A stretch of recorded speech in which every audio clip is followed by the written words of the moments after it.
working to connect a region of over 600 million bridges between our lands.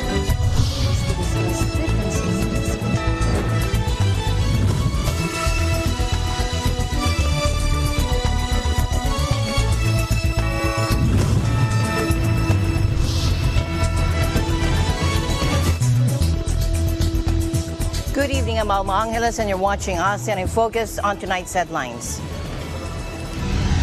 World Cup host Qatar is investigating the death of a Filipino migrant worker after reports he died at a training base during the ongoing football tournament. Pop diva Celine Dion tearfully revealed that she is suffering from stiff person syndrome, a rare neurological disorder that is affecting her singing, and said she would have to cancel or postpone a series of European shows. Thai soldiers have killed 15 suspected drug smugglers as they attempted to cross into northern Thailand, according to army officials. And Wirecard's ex-CEO Marcus Braun and two former executives went on trial in Munich, charged with fraud over their involvement in Germany's biggest ever accounting scandal.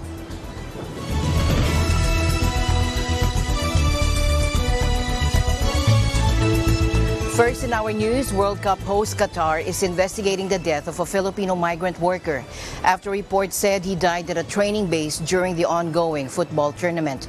The death of the Filipino in his 40s was first reported on Wednesday by the Athletic Sports website and later confirmed by the Philippines Foreign Ministry. Let's take a look.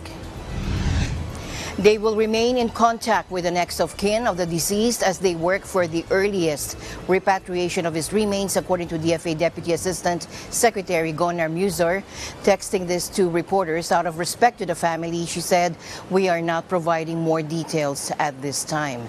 The Athletic said the man fell off a ramp while repairing lights at a resort used as a training base by Saudi Arabia's national football team. The report also said he had not been wearing a harness. It did not specify the date of the accident. World Football's governing body, FIFA, released a statement saying it was deeply saddened by this tragedy. Qatar's World Cup organizers, the Supreme Committee for Delivery and Legacy, said the site of the accident was not under its jurisdiction.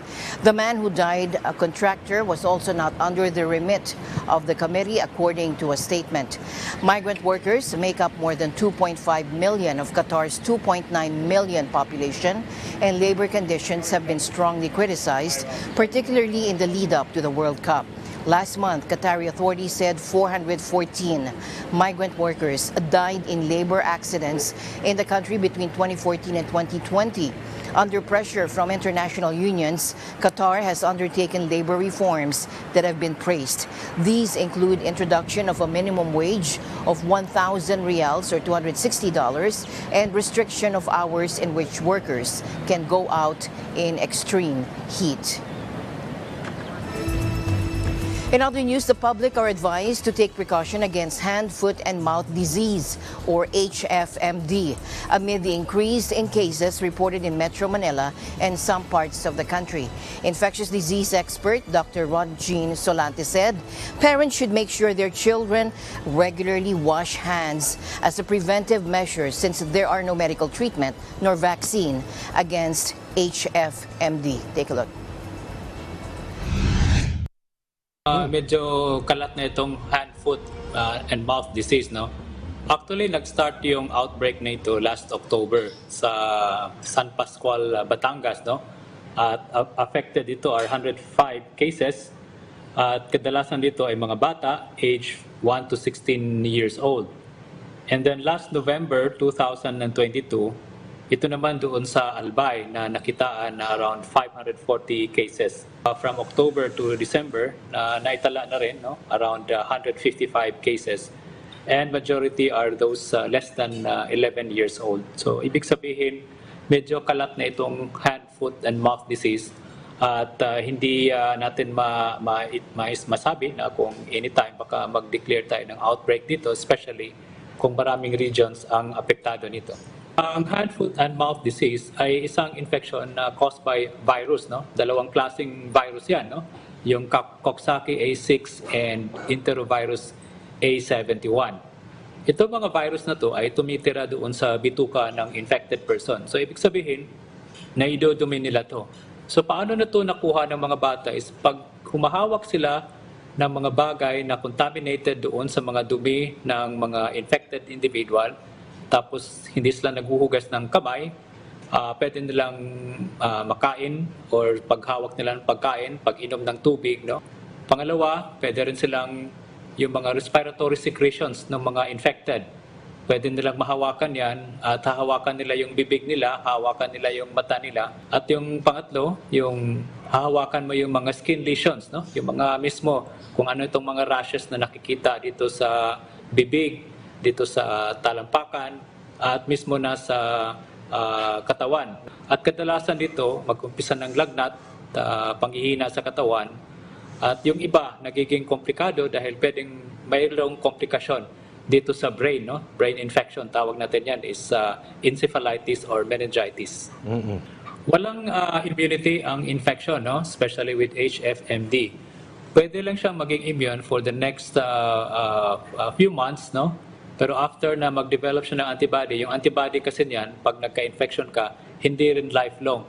So, ibig sabihin, after exposure, pwede pa rin siyang ma-expose upon re-exposure again to an individual having the HFMD, pwede pa rin siyang ma-reinfect. Walang unang-una, walang bakuna tayo dito, no? So, ibig sabihin, ang pinaka-importanting preventive method dito is talagang maghugas ng kamay ang mga bata. Tuturuan talaga natin ang mga bata paano maghugas ng kamay. For those less than 5 years old, dapat ang nanay responsible na bago sila kakain, bago nila hawakan yung mga mata nila, pag naglalaro sa labas, dapat importante mahugasan yung mga kamay nila, no? Common HFMD symptoms include fever, painful sores in the mouth, and a rash with blisters on hand, feet, and buttocks. But more severe symptoms such as meningitis, encephalitis, and polio-like paralysis could also manifest, according to the World Health Organization. In case of vomiting, Dr. Solante said parents should admit their children to the hospital for monitoring.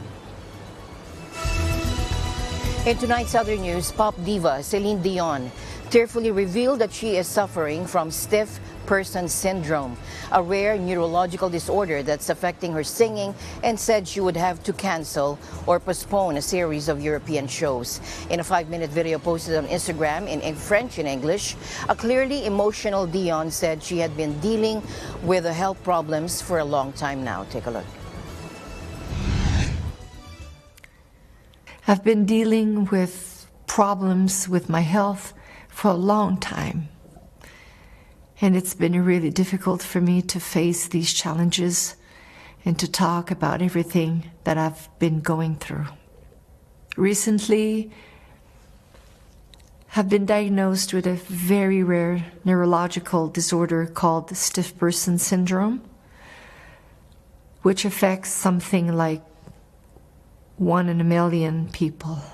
While we're still learning about this rare condition, we now know this is what's been causing all of the spasms that I've been having. Unfortunately, these spasms affect every aspect of my daily life, sometimes causing difficulties when I walk and not allowing me to use my vocal cords to sing the way I'm used to. For me to reach you again, I have no choice but to concentrate on my health at this moment. And I really hope I can see you again real soon.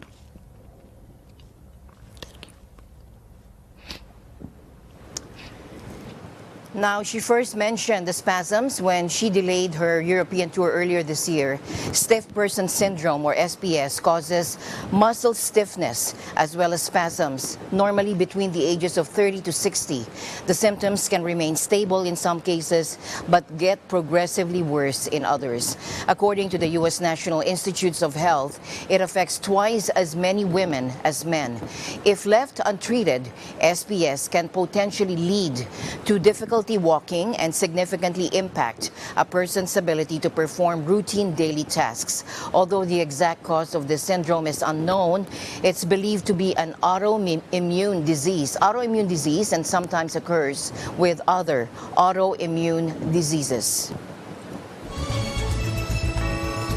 In tonight's Southern News, Wirecard's ex-CEO Marcus Braun and two former executives went on trial in Munich, charged with fraud over their involvement in Germany's biggest ever accounting scandal.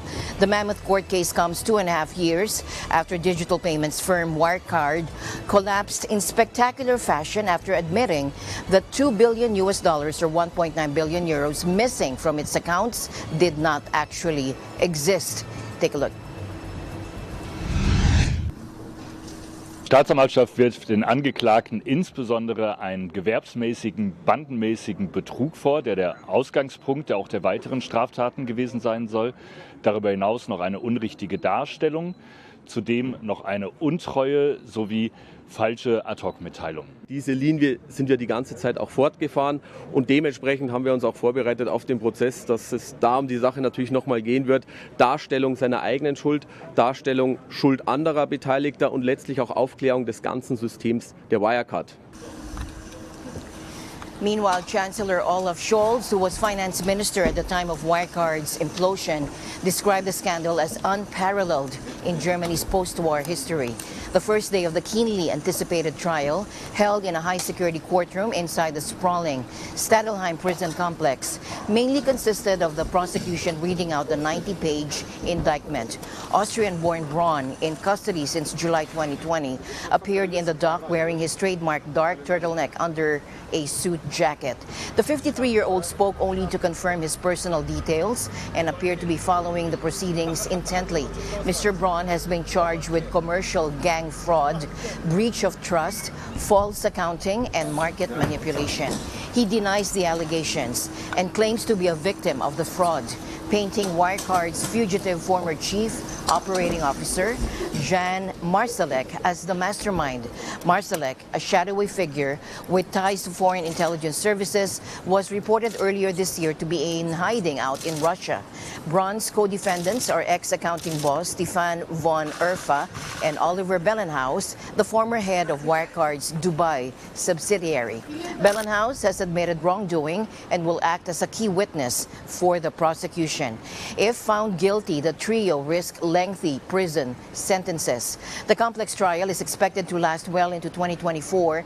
The prosecution's case centers around the claim that Wirecard executives inflated the company's earnings, starting at least as far back as 2015, by inventing revenue streams from transactions with a web of partner companies. And these so-called third-party acquirer or TPA companies in Dubai, the Philippines, and Singapore accounted for a huge chunk of Wirecard sales and profits, according to its books.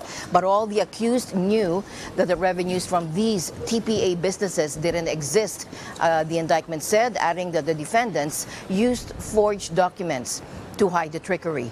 The goal was to increase the company's financial strength and make it more attractive to investors and customers.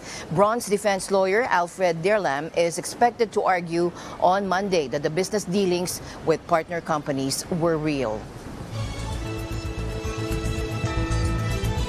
In other news, American basketball star Brittany Griner was headed back to the United States after being released from a Russian prison in exchange for an arms dealer known as the Merchant of Death. President Joe Biden announced Griner's release in an address to the nation at the White House. While Griner's family and friends celebrated her release, another American held in Russia, Paul Whelan, a former U.S. Marine detained since 2018 and accused of spying, wasn't part of Thursday's exchange, and he told CNN he was greatly disappointed. But first, let's listen in. In the Oval Office, I spoke with Brittany Griner. She's safe. She's on a plane. She's on her way home. We never forgot about Brittany. We've not forgotten about Paul Whelan, who's been unjustly detained in Russia for years. This was not a choice of which American to bring home. We brought home Trevor Reed when we had a chance early this year. Sadly, for totally illegitimate reasons, Russia is treating Paul's case differently than Brittany's. And while we have not yet succeeded in securing Paul's release, we are not giving up. We will never give up. Really grateful today. It's a great day. And, we look forward to BG having her time and space and recovering from this whole ordeal, awful ordeal. And but we're grateful again to the administration, the State Department for getting her home. 32 who was arrested in Russia in February on drug charges, and Victor Boot, 55, who was serving a 25-year sentence in a U.S. prison, were exchanged at an airport in Abu Dhabi. Griner, a two-time Olympic gold medalist, WNBA champion, was arrested at a Moscow airport 9 months ago against a backdrop of soaring tensions over Ukraine. She was accused of possession of vape cartridges with a small quantity of cannabis oil and sentenced in August to 9 years in prison. Boot, who was accused of arming rebels in some of the world's bloodiest conflicts, was detained in a U.S. sting operation in Thailand in 2008, extradited to the U.S. and sentenced in 2012 to 25 years behind bars. The Russian Foreign Ministry said it had been negotiating with Washington to secure Boot's release for a long time, and that initially the U.S. had refused dialogue on including him in any swap. Nevertheless, the Russian Federation continued to actively work to rescue our compatriot. It said the Russian citizen has been returned to his homeland. The 2005 film Lord of War, starring Nicolas Cage, was based in part on Boot's arms trafficking exploits, and he has been the subject of several books and TV shows. President Vladimir Putin vowed to keep battering Ukraine's energy grid despite an outcry against the systemic attacks that have plunged millions into the cold and dark as winter sets in. He presented the strike as a response to the explosion in October on the Kerch Bridge and also accused Kiev of blowing up power lines from the Kursk nuclear power plant and for not supplying water to Donetsk in eastern Ukraine. Take a look. Сейчас много шума по поводу наших ударов по энергетической инфраструктуре соседней страны. Да, мы делаем это. Но кто начал? Кто ударил по мосту, по Крымскому?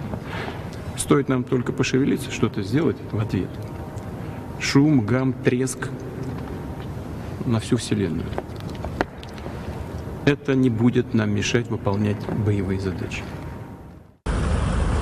Weeks of Russian missile barrages across Ukraine have crippled key infrastructure at a critical time as temperatures drop ahead of long winter months that already have brought suffering to Ukrainians lacking water, heating, and gas. President Putin's promise to keep attacking the grid came as the Kremlin conceded that the Crimean Peninsula was vulnerable to Ukrainian attacks after officials said they had shot down a drone near a key naval base. In the latest incident over Crimea on Thursday, Russia said it had shot down a drone over the Black Sea near Sevastopol, the largest city on the Crimean Peninsula that hosts a key Russian naval base. The peninsula was annexed by Russia in 2014 after a so-called referendum that Ukraine and the West never recognized. Moscow said in September it had annexed 4 more regions of Ukraine, despite not having full control over them.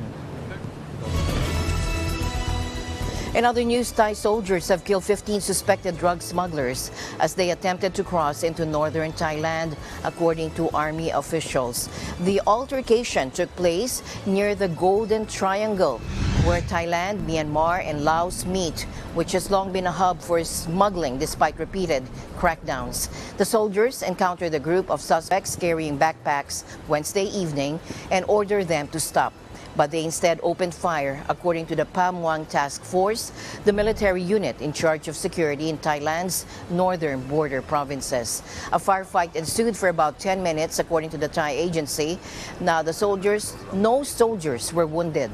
But on Thursday morning, when the military returned to inspect the scene in the Phang district of Chiang Mai province, they found 15 suspected smugglers dead and 29 backpacks packed with crystal meth according to authorities. It was still being investigated whether the suspects had brought the meth in from Myanmar.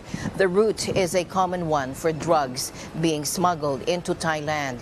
The exact quantity of crystal meth seized was also not immediately available, and the task force didn't say whether any suspects are believed to have escaped. President Marcos Jr. reiterated his vow to spend government funds on programs and projects that will improve the lives of Filipinos. He made this promise during the Bangko Sentral ng Pilipinas presentation of banknotes bearing his signature and new coin series in a ceremony at the Malacanang Palace. Take a look. Good afternoon.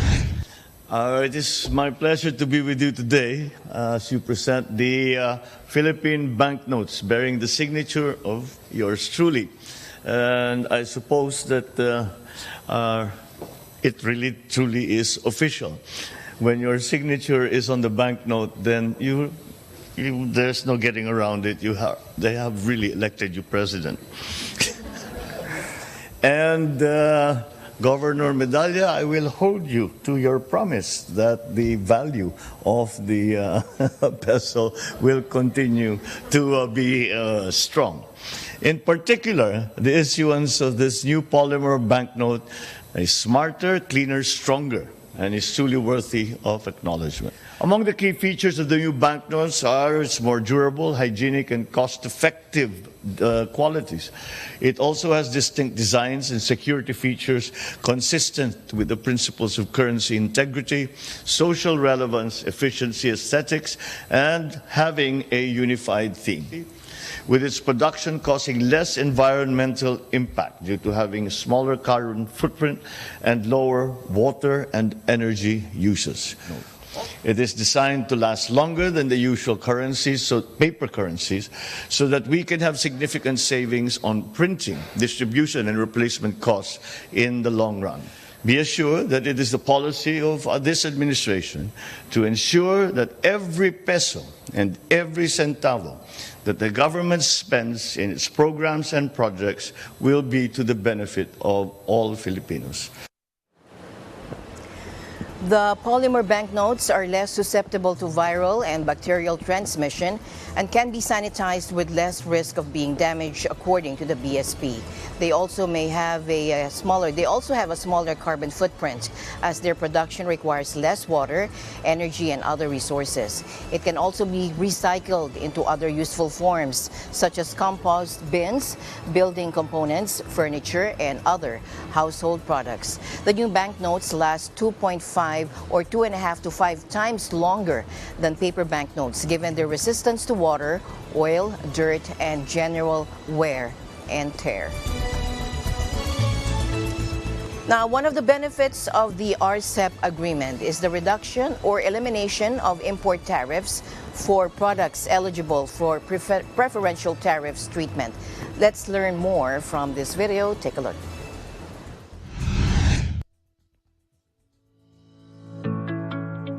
One of the benefits of the RCEP agreement is the reduction or elimination of import tariffs for products eligible for preferential tariff treatment, satisfying the rules of origin requirement.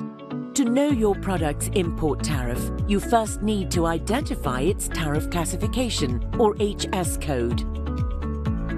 You can do this by either 1. Checking the Tariff Finder or FTA portal of the RCEP countries, or the new ASEAN Tariff Finder, which is expected to be launched in the near future. 2. Consulting with government issuing authority or tariff classification experts. Or 3. Getting an advance ruling.